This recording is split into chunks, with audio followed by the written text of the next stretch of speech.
di rumah masih ada semangatnya? Coba suaranya masih ada? Assalamualaikum buat yang di rumah. Assalamualaikum. Waalaikumsalam. Waalaikumsalam warahmatullahi wabarakatuh. Apa kabar semuanya? Sehat selalu? Sehat? Alhamdulillah. Alhamdulillah. Untuk materinya bisa dilihat nggak ini PowerPoint-nya? Kelihatan tidak? Terlihat jelas? Ada Bu, jelas. Oh jelas, alhamdulillah ya. Yang di sekolah masih kelihatan ya? Alhamdulillah semuanya ya. Mudah-mudahan bisa mengikuti untuk pelajaran hari ini. Tidak lupa kita ucapkan puja serta puji syukur kita kepada Allah Subhanahu wa Ta'ala yang senantiasa memberikan kita kesehatan ya, hingga saat ini kita masih bisa mengikuti pembelajaran PJJ ini atau daring ini dari awal sampai akhir ya. Dan mudah-mudahan yang di rumah masih tetap fokus, masih punya semangat ya, tidak bermalas-malas. Nah, hari ini Ibu menyampaikan materi kelanjutan dari bab 1 minggu kemarin, yaitu mengenai periode dakwah Nabi Muhammad di Mekah. Sebagaimana yang sudah Ibu sebutkan di minggu kemarin, pada periode ini Rasulullah periode Mekah ini dilakukan selama berapa tahun? 10 atau selama 13? 10 atau 13? Berapa tahun? 13 tahun. Nah, kalau minggu kemarin kita bicara tentang kondisi masyarakat Arab sebelum Islam, ya. Kalau sekarang kita akan mempelajari tentang misi dakwah. Jadi tujuan dakwah Rasul itu di Mekah untuk apa? Begitu ya. Nah, baik anak-anak, kita pelajari bab hari ini adalah tentang bagian B ya, misi dakwah Nabi selama di Mekah. Nah, ini perhatikan ada beberapa gambar ya. Ada 4 gambar di sini. Nah, 4 gambar ini menggambarkan tentang fenomena atau peristiwa selama beliau dakwah di Mekah. Begitu ya. Gambar yang pertama apa? Ada yang tahu? Gambar apa? Gua Hiro, betul. Ada yang menjawab Gua Hiro. Kalau teringat dengan Gua Hiro, kira-kira itu merupakan tempat apa? Gua Hiro. Turunnya wahyu. Turunnya wahyu. Ya betul. Turunnya wahyu yaitu surat apa?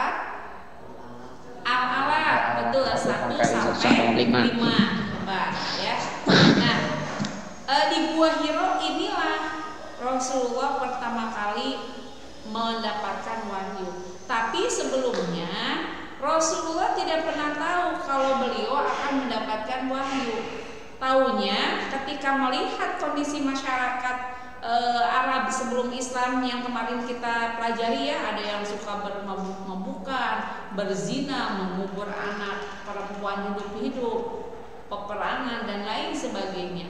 Sehingga keadaan Arab pada saat itu gersang, jauh dari hidayah, ya, menghalalkan berbagai macam cara. Kemudian tujuan utama Rasulullah ke Gua Hiro ini adalah untuk bertahanus, untuk menyendiri, ya, mencari solusi bagaimana caranya orang-orang Arab itu bisa keluar dari kebiasaan buruk tersebut.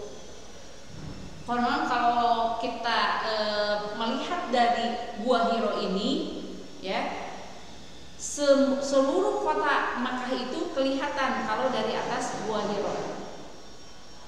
Nah, kalau sekarang jalan menuju Gua Hiro itu sudah diperbaiki ya, dengan dibangun tangga-tangga. Kalau zaman Rasul itu adalah bebatuan yang sangat curam. Nah, tekstur dari Gua Hiro sendiri itu tinggi, tidak seperti bukit pada umumnya. dan hanya cukup untuk satu orang saja. Gua Hiro itu ya, gelap, tidak ada penerangan. Ibu kenapa nggak gelap ya? Namanya gua itu jarang adanya penerangan, pasti gelap ya. Nah, di situ. Siapa yang memberikan wahyu kepada Rasul? Siapa? Malaikat Jibril. Betul ya, malaikat Jibril menurunkan wahyunya kepada Nabi yang pada saat itu Rasul belum bisa baca. Begitu ya. Nah, yang kedua itu ada gambar apa kira-kira? Menggambarkan apa?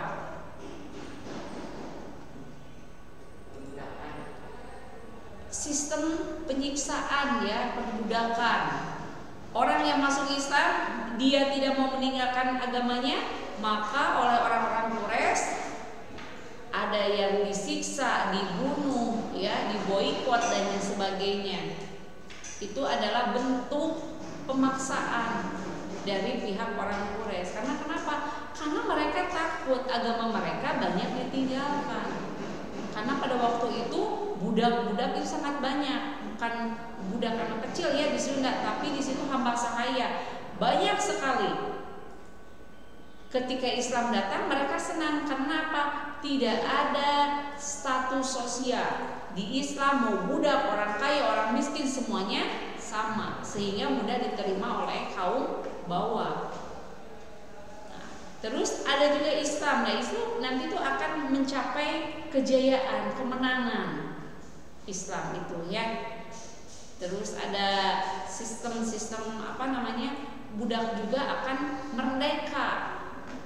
Ketika mereka memilih masuk Islam, maka mereka akan merdeka. Kalau sistem budak di Quraisy, ibu bapaknya budak, nanti ketika anaknya lahir maka statusnya akan sama.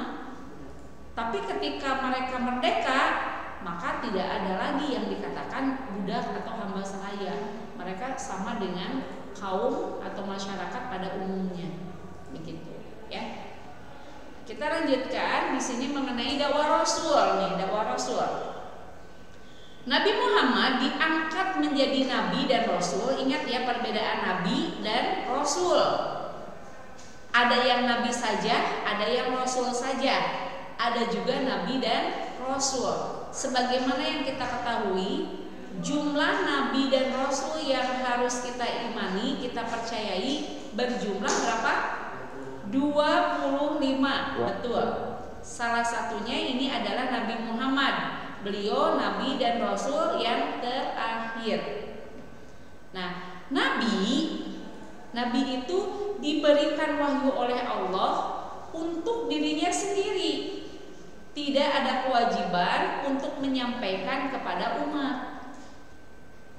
Tetapi kalau rasul, ini perbedaannya ya, kalau rasul sama-sama mendapatkan wahyu, tapi ada kewajiban untuk menyampaikan risalahnya itu kepada umatnya. Yang membedakan itu saja. Sama-sama mendapatkan wahyu, sama-sama mendapatkan risalah. Tetapi kalau nabi tidak wajib untuk disampaikan kepada umatnya, tetapi kalau rasul mempunyai kewajiban untuk menyampaikan kepada umatnya. Ya, nah, pada tanggal berapakah nabi mendapatkan atau diangkat menjadi rasul?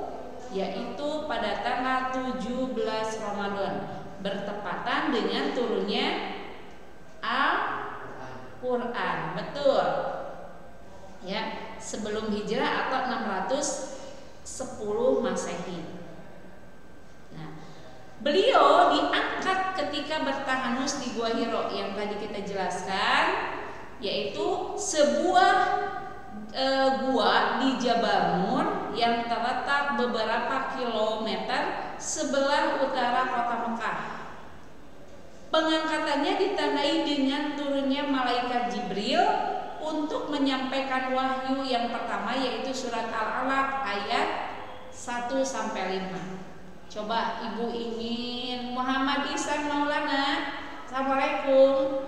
Ya, Waalaikumsalam. Coba bacakan San surat Al-Alaq 1-5. A'udzu billahi minasy syaithanir rajim. Bismillahirrahmanirrahim. Iqra bismi rabbikal ladzi khalaq. Khalaqal insana min 'alaq. Iqra wa rabbukal akram. Alladzi 'allama bil qalam. 'Allamal insana ma lam ya'lam. Shadaqallahul azim. Alhamdulillah. Jazakallah Muhammad Ihsan ya. Alhamdulillah ya. Bagus, baik bacaannya. Nah, dalam surat Al-Alaq 1 sampai 5 ini Allah sekaligus meresmikan beliau menjadi seorang rasul. Ya, SIM-nya kalau punya kendaraan, nah, itu tanda izinnya itu adalah SIM ya. Tetapi kalau rasul dengan diberikan wahyu yang pertama ini, awal mula beliau sudah resmi menjadi rasul atau utusan Allah. Bacalah dengan menyebut nama Tuhanmu yang menciptakanmu. Dia telah menciptakan manusia dari segumpal darah. Bacalah, dan Tuhanmu yang Maha Pemurah, yang mengajarkan manusia dengan perantara kalam, ya. Dia mengajarkan kepada manusia apa yang tidak diketahuinya. Nah, ini turunnya wahyu Al-Quran ini dalam sejarah Islam dikatakan sebagai nuzulul Quran, yaitu turunnya Al-Quran. Di budaya Indonesia sendiri kita ada yang suka memperingati 17 Ramadan itu sebagai hari peringatan nuzulul Quran, hari turunnya Al-Quran, gitu ya. Nah, pada waktu Jibril menyuruh Nabi Muhammad membaca Al-Quran, beliau langsung bisa baca Al-Quran atau tidak? Tidak. Langsung bisa baca? Tidak ya. Nah, kita ketahui beliau adalah seorang ummi, bukan pakai alif, ummi ya. Kalau ummi nanti ibuku ya, ibu. Tapi ini ummi, ain mim. Ya, ummi ya. Tidak bisa baca, tidak bisa menulis karena Rasul tidak sekolah pada saat itu ya. Nah, disinilah Allah berikan kelebihan kepada beliau. Maka ketika malaikat Jibril menyuruh beliau untuk membaca, Iqra, bacalah, tidak bisa. Iqra, sekali lagi tidak bisa. Malaikat Jibril mendekat, ya, mendekatnya nangkep kepada Nabi Muhammad. Terus yang sampai ketiga kali, maka beliau bisa membaca dengan lancar. Nah, kemarin ada yang sempat dulu yang nanya ke ibu, enaknya Nabi Muhammad kan tidak sekolah, tapi ditangkep malaikat Jibril langsung bisa baca, gitu ya. Nah, kita bisa nggak ibu? Nah, ini adalah kelebihan yang diberikan Allah kepada Nabi Muhammad, ya. Inilah karena mukjizat beliau yang terbesar adalah Al-Quran. Hebat ya, ya apapun yang sesuatu yang tidak mustahil bagi Allah mah pasti bisa, begitu ya. Sampai di sini bisa dipahami, yang di rumah maupun yang di sekolah bisa dipahami ya. Alhamdulillah. Alhamdulillah. Nah, selanjutnya dakwah Rasul itu dibagi menjadi dua cara, ya. Ada yang secara sembunyi-sembunyi, yang kedua ada yang secara terang-terangan. Kalau secara sembunyi-sembunyi dikatakan sir, ya. Tetapi kalau yang terang-terangan itu jahat, ya, jelas, terang-terangan. Apa ibu perbedaannya dakwah sembunyi-sembunyi dengan terang-terangan? Mari kita pelajari. Ya. Turunnya Al-Quran pertama tersebut dalam sejarah Islam dinamakan nuzulul Quran. Setelah itu, setelah Al-Alaq turun, Ya, kan Rasulullah dari Gua Hiro turun, pergi ke rumahnya, kembali ke rumahnya. Beliau seketika kembali dari Gua Hiro menggigil seperti orang yang sangat ketakutan. Kemudian Siti Khadijah melihat peristiwa tersebut, bertanya kepada beliau, ada apakah wahai suamiku, mungkin ya. Tetapi beliau ininya masih menggigil, panas badannya menggigil.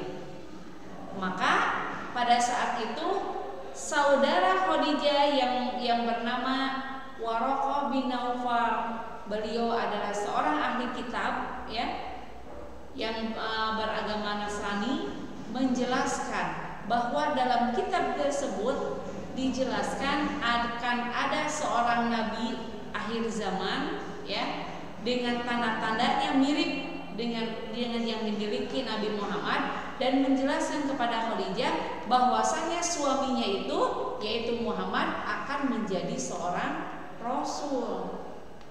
Nah, ketika tahulah bahwasanya beliau akan diangkat menjadi rasul, tenanglah hati Siti Khadijah. Ya. Nah, kemudian pada saat Rasulullah menggigil, turunlah surat ini, yaitu surat Al-Mudaththir 1 sampai 7. Ya, Rasulullah masih berselimut itu. Ya ayyuhal mudaththir, hai orang-orang yang berselimut, kum, bangun, fa'anzir, lalu berilah peringatan, warabbaka, dan Tuhanmu, fakabbir, agungkanlah, wathiyabaka, dan bajumu, fatahhir, bersihkanlah, sucikanlah, warruzza, dan perbuatan dosa, fahzur, tinggalkanlah, wala tamnun, dan janganlah kamu memberi atau memperoleh tastaksir yang lebih banyak, wali rabbika, dan untuk perintah Tuhanmu, fasbir, maka bersabarlah. Ini gambaran yang diberikan Allah kepada Nabi Muhammad. Ayo bangun, berilah peringatan kepada siapa? Kepada umat-umat Nabi Muhammad. Dalam artian, hai Muhammad, jangan diam saja, ayo bangun. Ya, berilah peringatan kepada umatmu. Cepat bersihkan bajumu, agungkanlah Tuhanmu. Perintah atau larangan? Perintah ini memakai fiil amr ya, yang menunjukkan kepada perintah. Kalau perintah dikerjakan mendapat pahala, tidak dikerjakan mendapat siksa. Ya, ini. Kemudian di sini Nabi Muhammad berdakwah kepada keluarga dan sahabatnya, tidak langsung kepada umat Islam secara keseluruhan. Tetapi karena khawatir dengan ancaman orang Quraisy pada saat itu, maka Nabi Muhammad memulai dakwah itu dari keluarga dan sahabat terdekat. Ya, di mana pusat dakwah beliau pada saat itu, yaitu di rumah Arqam bin Abil Arqam Al-Makhzumi. Di situ kajian, kalau istilah kita mah halaqah ya, halaqah yaitu kajian kecil. Nah, siapa sajakah yang beliau ajak untuk masuk Islam? Yang pertama itu adalah Siti Khadijah, istri tercinta beliau ya. Beliau adalah wanita pertama yang masuk Islam. Kemudian ada Ali bin Abi Thalib. Beliau adalah sepupu sekaligus dijadikan menjadi angkat Nabi Muhammad. Ya, Ali ini merupakan golongan dari anak-anak yang pertama masuk Islam. Selanjutnya ada Zaid bin Harisah, budak Nabi Muhammad. Dari kalangan budak itu adalah Zaid bin Harisah, tapi pada akhirnya Zaid bin Harisah juga diangkat menjadi anak angkat Nabi. Ya. Terus yang keempat itu ada Abu Bakar As-Siddiq. Beliau adalah saudagar kaya raya, sekaligus sahabat terdekat Rasul dan mertua Rasul, yaitu ayahnya Siti Aisyah, ya. Beliau adalah dari kalangan sahabat laki-laki dewasa yang pertama kali masuk Islam. Jadi ada golongan-golongannya, ya. Ada dari golongan kaum wanita, ada dari golongan anak-anak, ada dari golongan budak, ada dari golongan sahabat atau saudagar. Rasulullah ambil perwakilan-perwakilan. Ini adalah menjadi aset yang pertama kali yang mendukung beliau dalam dakwahnya, ya. Nah, adapun dua paman Nabi yang sangat menolak dakwah beliau adalah Abu Thalib dan Abu Lahab. Tapi nih, Abu Thalib pada akhirnya adalah pembela Nabi. Beliau tidak masuk Islam, tetapi beliau tidak menghalang-halangi dakwah Nabi. Beda halnya dengan siapa? Abu Lahab. Menolak tapi memaki-maki. Kalau Abu Thalib menolak tapi membela Nabi. Bedanya itu, ya. Dua paman ini dua karakter. Abu Thalib menolak tapi membela Nabi, tetapi kalau Abu Lahab menolak Islam tetapi memaki-maki dakwah Nabi. Ya, tuh. Sampai di sini ada yang mau bertanya? Yang di rumah atau yang di sekolah ada yang mau bertanya?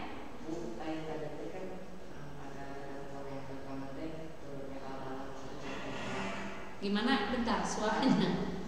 Kan kalau yang Boleh dibuka dulu sebentar, Asal. yang pertama mah bahwa yang pertama itu dalilnya al-alaq 1 sampai 5. Betul. Kalau yang kedua itu surat apa? Yang kedua itu Al-Mudassir 1 sampai 7. Iya. Nah, sampai di sini yang di rumah ada yang mau bertanya? Sudah bisa dipahami? Bisa? Kalau paham, angkat jempolnya. Bisa dipahami? Siap, ya. Kasih. Kita lanjutkan nih. Sekarang kita dari dakwah secara sembunyi-sembunyi lanjut ke dakwah secara terang-terangan. Dakwah secara terang-terangan. Dakwah secara sembunyi-sembunyi beliau lakukan selama 3 tahun. 3 tahun lamanya.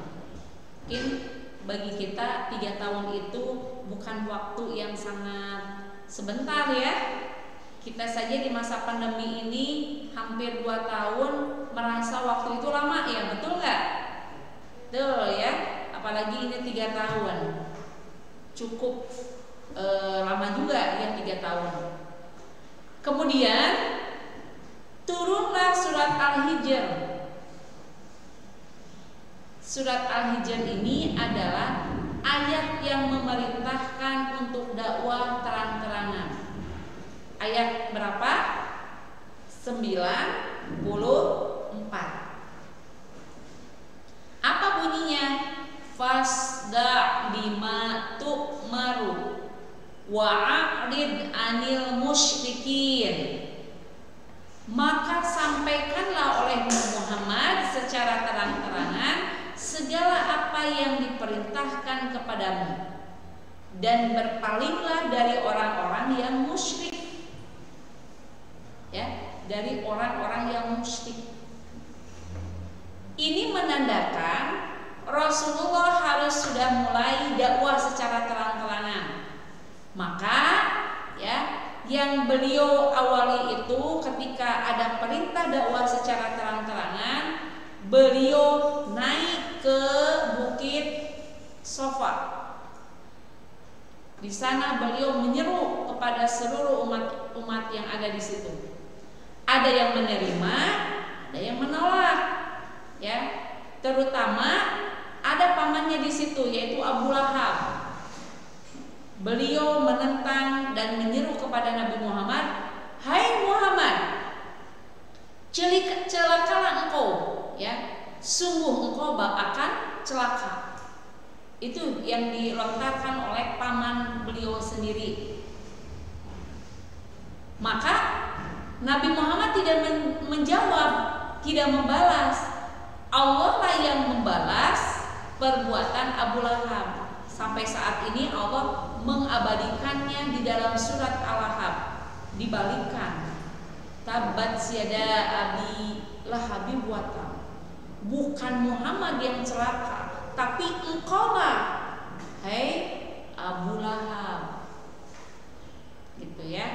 Nah, Nabi Muhammad menerima wahyu dari Allah secara berangsur-angsur, tidak langsung.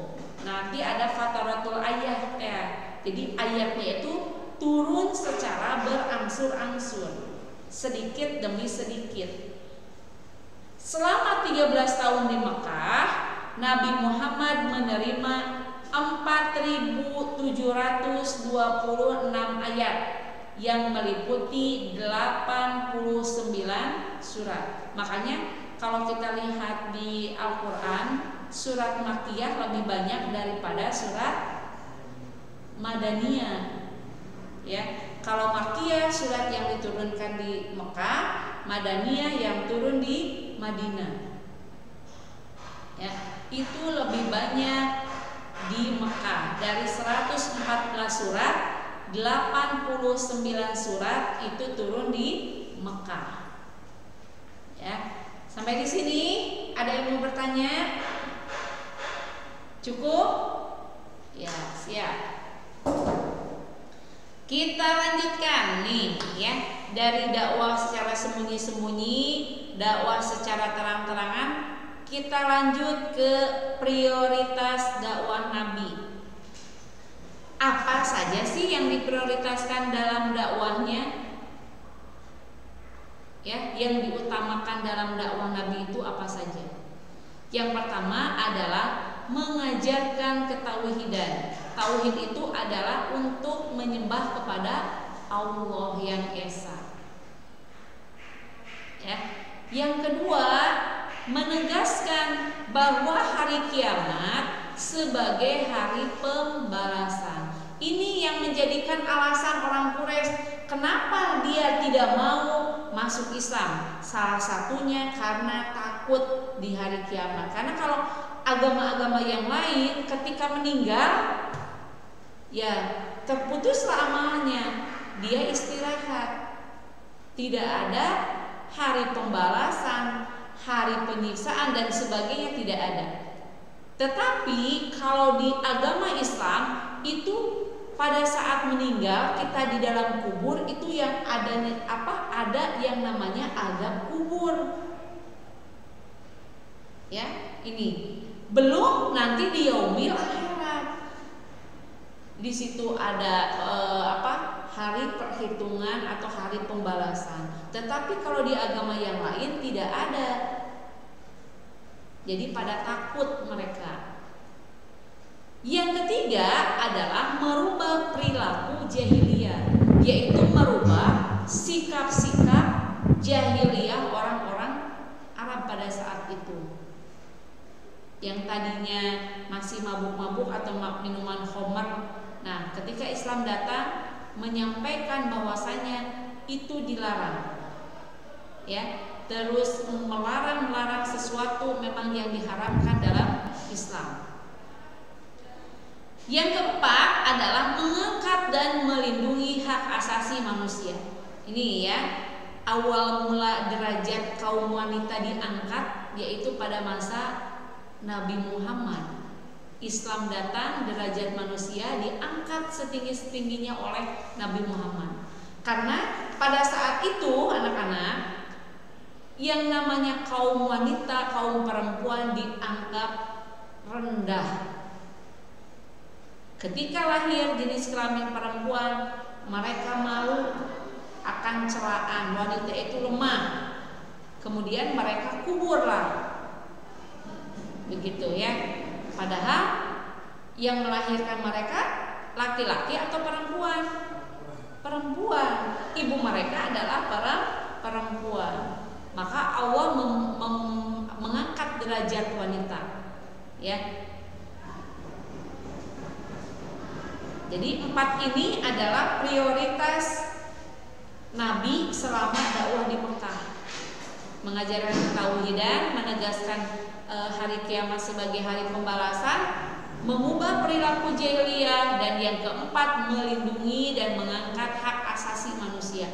Yang budak-budak dimerdekakan, wanita-wanita yang lemah diangkat derajatnya menjadi mulia, begitu ya. Alhamdulillah sampai saat ini ada yang istilahnya kalau di zaman sekarang ada emansipasi wanita, tapi tetap laki-laki merupakan pemimpin dari para wanita. Ar-rijalu qawwamuna 'alan nisa. Tetap ya, laki-laki itu di atas kaum wanita tetap. Ya. Selanjutnya nih, bagaimana respon masyarakat Mekah ketika Rasulullah menyampaikan dakwahnya? Ada 2 hal, ada yang menerima, ada juga yang menolak. Nah, bagaimana responnya kebanyakan dari mereka? Yang pertama, orang kafir tidak senang menerima kehadiran agama Islam di tengah-tengah kehidupan mereka. Ya, karena takut agama mereka akan meninggalkan ajaran-ajaran nenek moyang. Ya. Kedua, para tokoh masyarakat mulai menyebarkan isu yang tidak benar mengenai ajaran yang dibawa Nabi Muhammad. Bagaimanapun caranya supaya agama Islam tidak menyebar. Bagaimanapun caranya mereka halalkan.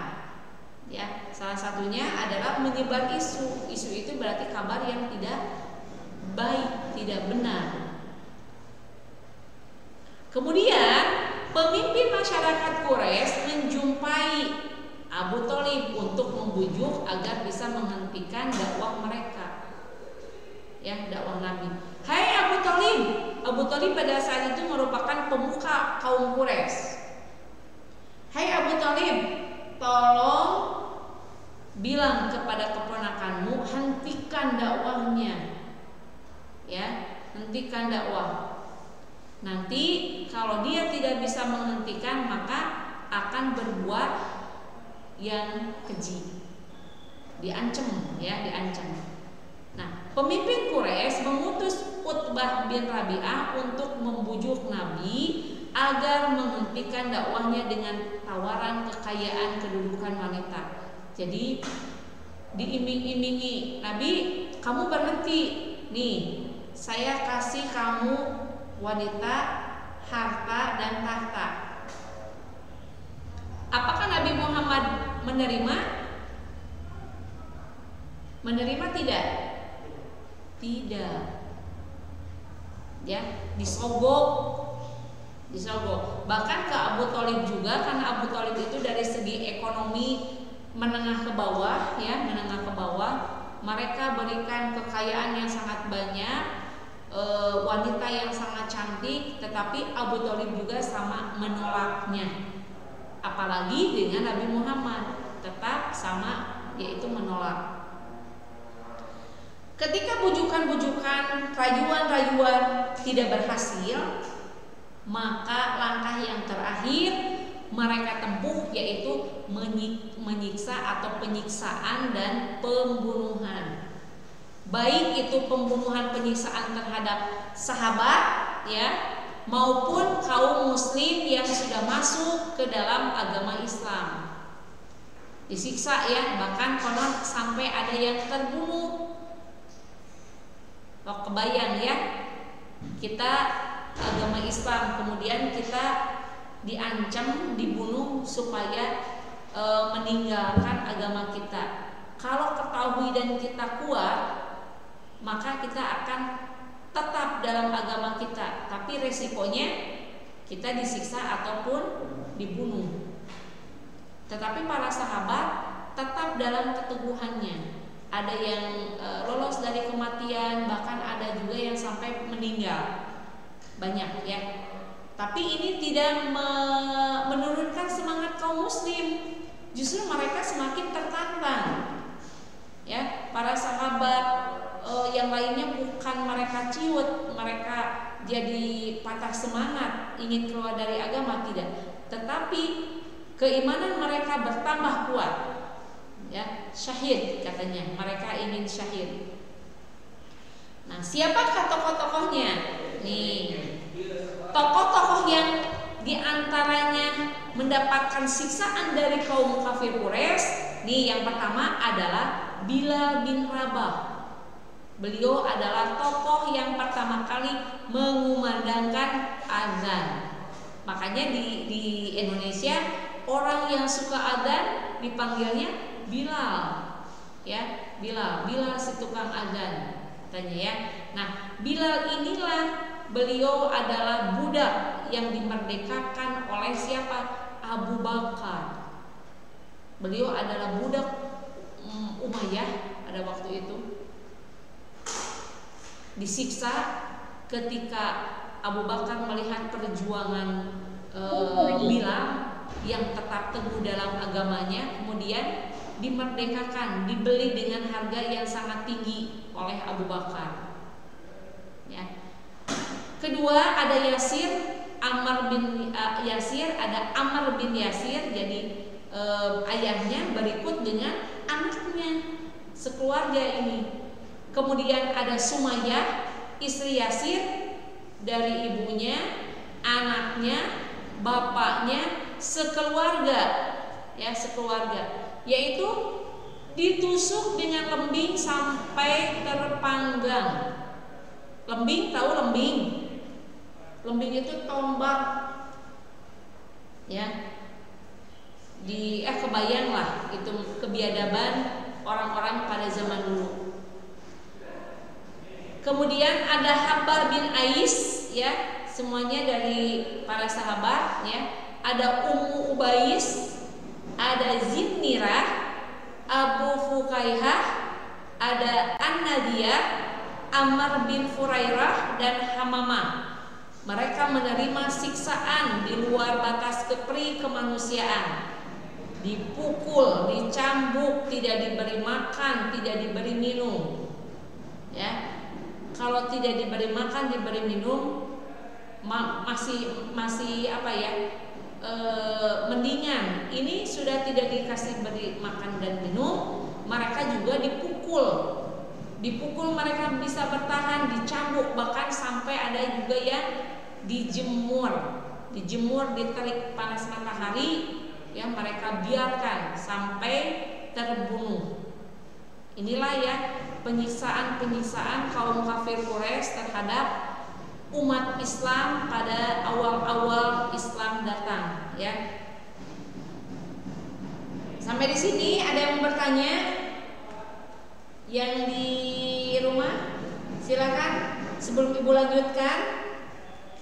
Bisa dipahami? Ini merupakan materi di SKIMI, ya, SD kelas 4 ini. Pengulangan materi sejarah. Kalau yang dari MI, ya, dari MI itu sudah kita pelajari. Untuk yang dari umum, dari SD, jangan takut. Kita juga kalau mau belajar, mau membaca sejarah ini, kita insya Allah bisa, ya. Sampai di sini ada yang mau bertanya dulu sebelum Ibu lanjutkan? Bisa dipahami? Yang di rumah? Bisa, Bu. Alhamdulillah. Nah, selanjutnya ini faktor-faktor yang menyebabkan mereka menolak ajaran. Ada alasannya. Kenapa saya tidak mau menerima ajaran Islam? Selain gengsi, ya, gengsi gitu. Ada 3 yang mereka takutkan. Yang pertama, takut kehilangan kekuasaan. Yang kita tahu, Nabi Muhammad itu dari status sosialnya adalah dari golongan menengah ke bawah, bukan dari orang-orang terpandang yang kaya raya, begitu ya. Nah, ketika mereka ikut dengan ajaran Nabi, maka mereka takut kekuasaan mereka hilang, ya. Mereka ikut dengan Nabi, otomatis mereka jadi bawahan Nabi. Gak mau mereka Yang kedua, hilangnya status sosial. Yang pada waktu itu mereka adalah tuan, ya, atasan, pemuka-pemuka.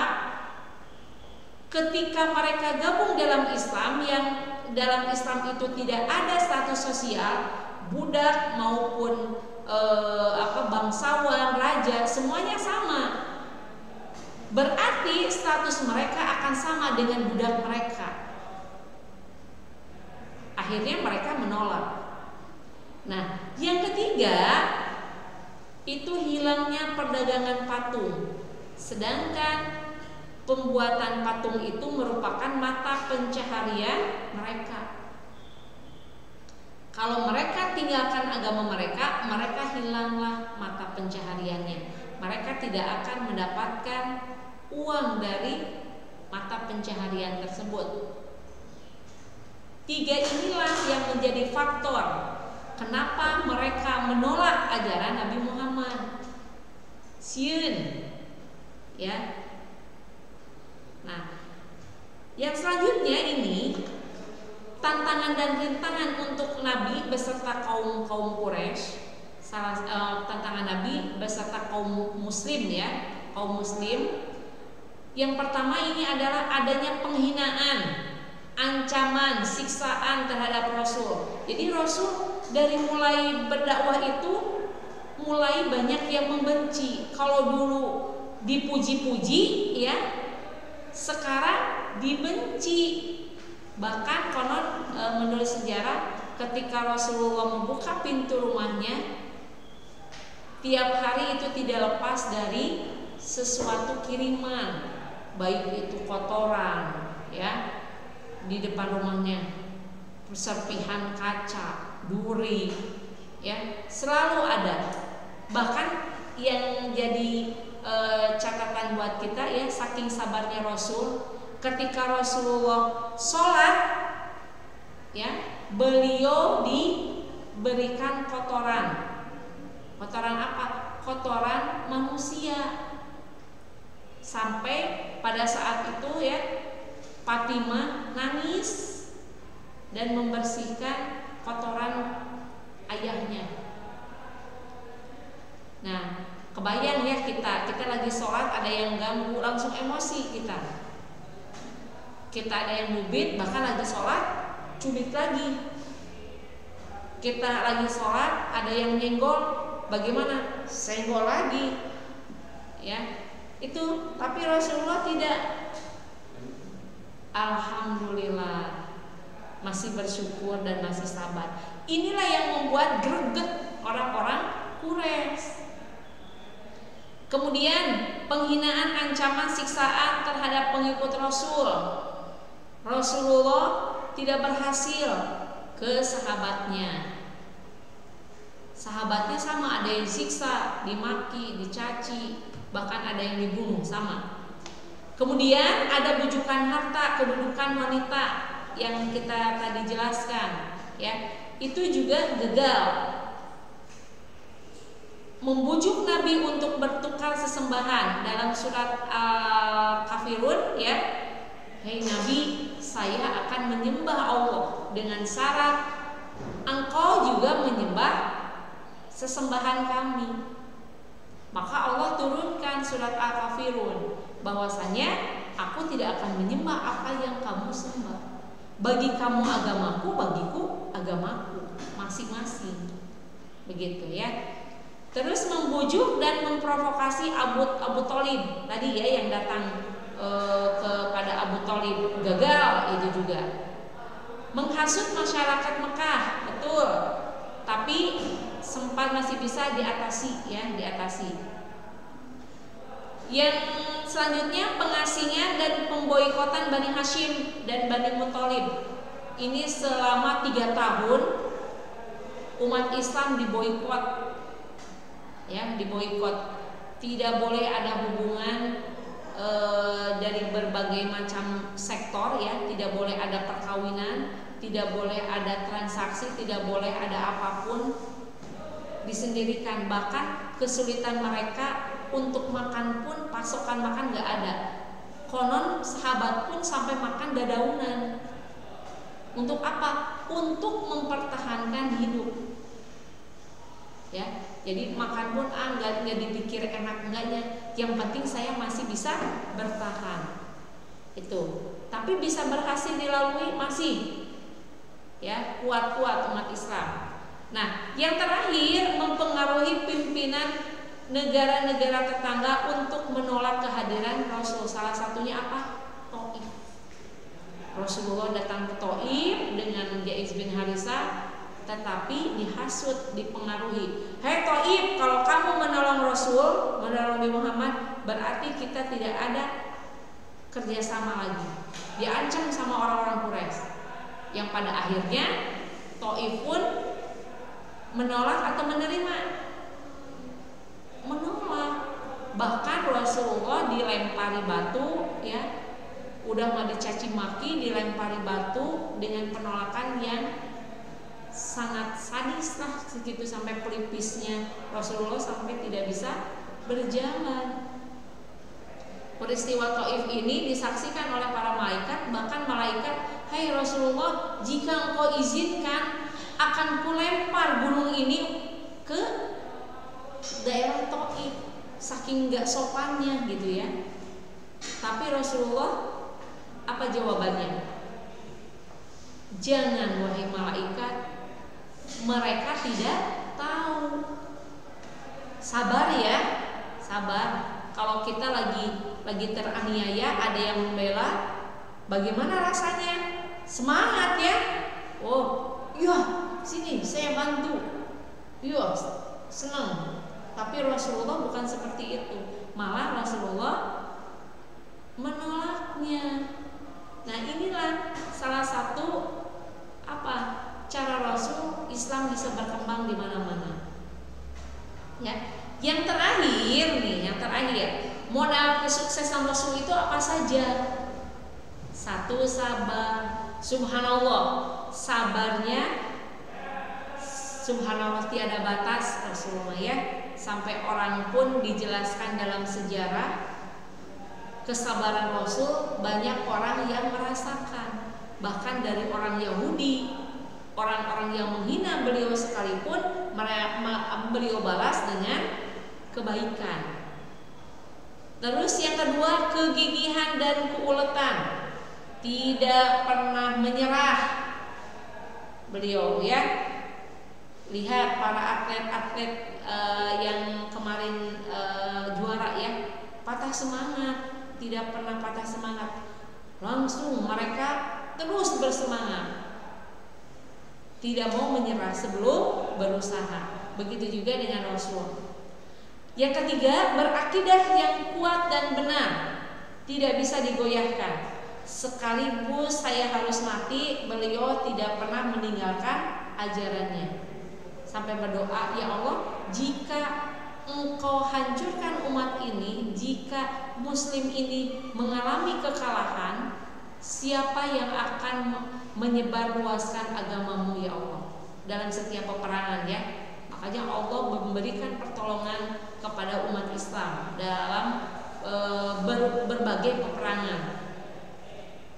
Terus yang keempat, akhlak terpuji dan menjauhi kemungkaran. Ya, akhlak-akhlak beliau semua terpuji. Ada sidik, amanah, fatonah, tabligh ya. Itu benar-benar ada pada jiwa Rasul. Tidak mempunyai sifat dendam, tidak. Ya, tidak mempunyai sifat dengki, tidak. Karena menurut beliau semua penyakit itu berawal dari hati. Ya, dalam suatu hadisnya, apabila di dalam diri kita ada segumpal daging, apabila daging kita itu ya rusak, maka rusak semuanya. Apabila segumpal daging itu baik, maka baiklah seluruh badan kita, yaitu hati. Ya, kita dibenci oleh teman, sabar. Bu, susah bu, sabar. Saya terus sabar. Beda ya, mungkin kesabaran Rasul itu tingkatannya sudah tinggi sekali. Subhanallah ya. Terus yang kelima adalah kesetaraan derajat. Tidak ada perbedaan status, tidak ada. Semuanya sama. Abu Bakar saudagar kaya, Bilal seorang hamba sahaya. Tetapi kalau di dalam Islam mereka sama-sama, tidak ada statusnya. Ya, yang membedakan adalah kesolehannya, ketaatannya, itu yang membedakan. Ya. Nah, sampailah materi kita sampai di sini. Coba dari materi awal sampai akhir, anak-anak bisa memahaminya, apa yang ibu jelaskan bisa dipahami. Apabila ada yang mau bertanya, silakan. Mumpung masih ada waktu kurang lebih 5 menit. Ada yang mau bertanya? Oh iya, untuk link daftar hadir ya sudah ibu share di Google Classroom berikut dengan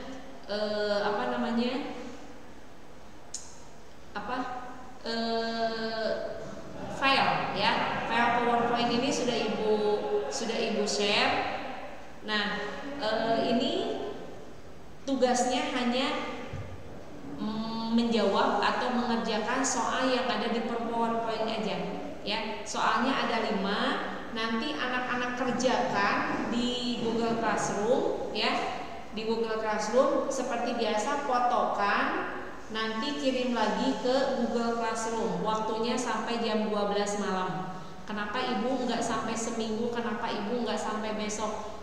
Ibu tidak ingin membebani anak-anak dengan tugas-tugas yang lain.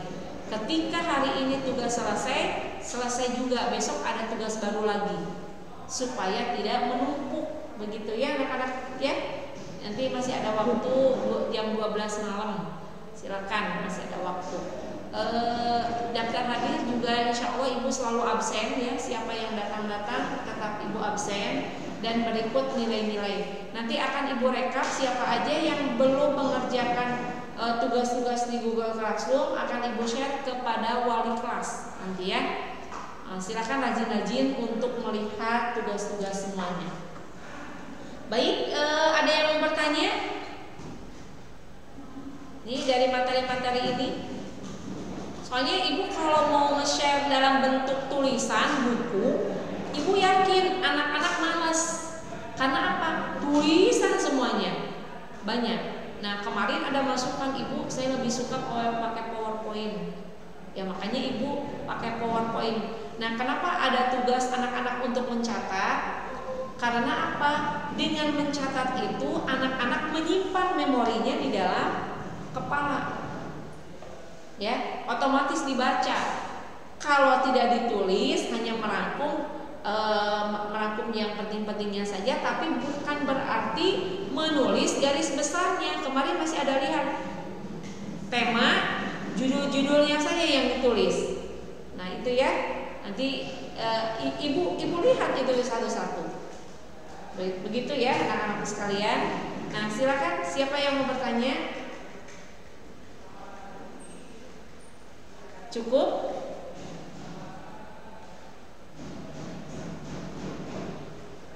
Cukup? Atau mau ada yang bertanya? Kalau sudah, ibu cukupkan? Gimana? Cukup, Bu. Oh cukup, alhamdulillah ya. Terima kasih buat anak-anak semuanya atas perhatiannya ya, yang di rumah maupun yang ada di sekolah.